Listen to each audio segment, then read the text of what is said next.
Hey guys, what's going on? John here from What's Spinning, here tonight to chat about this new Destroyer album, Have We Met?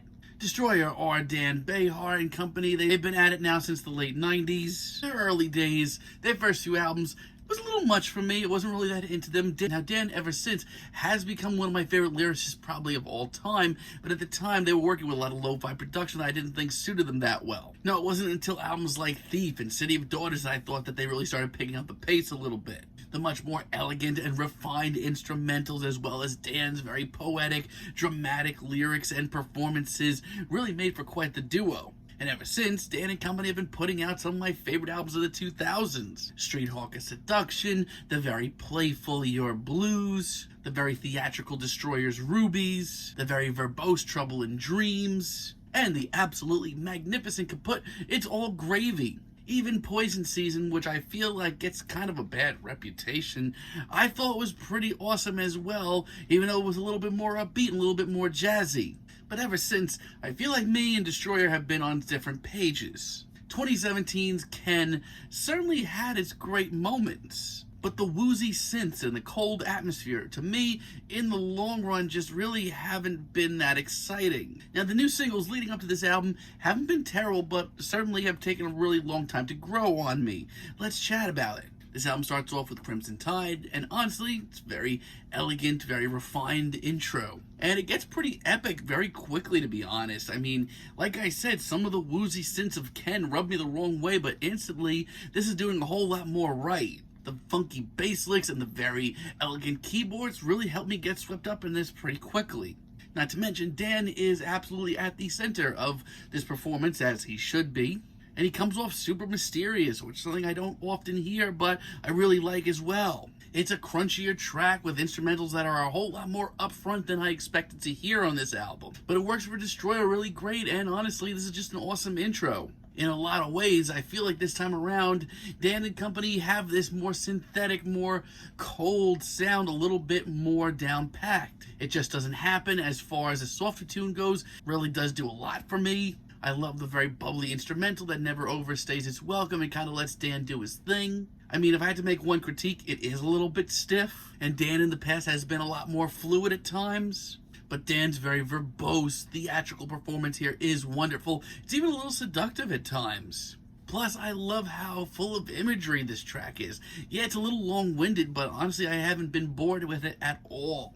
On the other hand, The Raven is one of the oddest tracks here. It's super artsy, even noisy in parts, which is really hard to wrap my head around with a Destroyer track. But hearing that amongst Dan's very enchanting vocals makes for some interesting back and forth. Not to mention, just hearing this track build slowly, adding one instrumental in at a time and just becoming this magnificent, grandiose track, it's pretty stunning. This is just so haunting, it has so many layers. This is a great sound for Dan. And while not the best track here, Q's Synthesizer is easily the most upfront and instantaneous track here. This track is just so damn smooth. It brings in a lot of the soft rock and jazz and throwback 80s vibe, even that SophistiPop sound that Dan worked with on Kaput so well. While lyrically I feel like this is maybe a little bit too simplistic for Dan, it breaks up the album really nicely here. And the title track, Have We Met, is really great as well. This track just seems to have this thick veil of mystery haunting the whole thing. I love the distant guitars and the very dense instrumental here. This is such a genuinely simple instrumental with just a few licks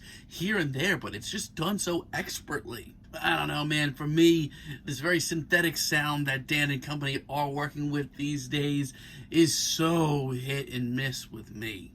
Kinda Dark is one of the slower and more breezier tracks here, but right off the bat, instead of the synths being up front, they're just kinda in the background, just buzzing and being annoying. I don't completely hate Dan's performance here. I mean, the guy has such a way with words. But instrumentally, this is just such a far cry of what works for Dan and friends. You have to realize with this much heavier synthetic sound for Destroyer, it's very niche. If they do it well, they really pull off some of the cooler tracks that they've done in the last few years.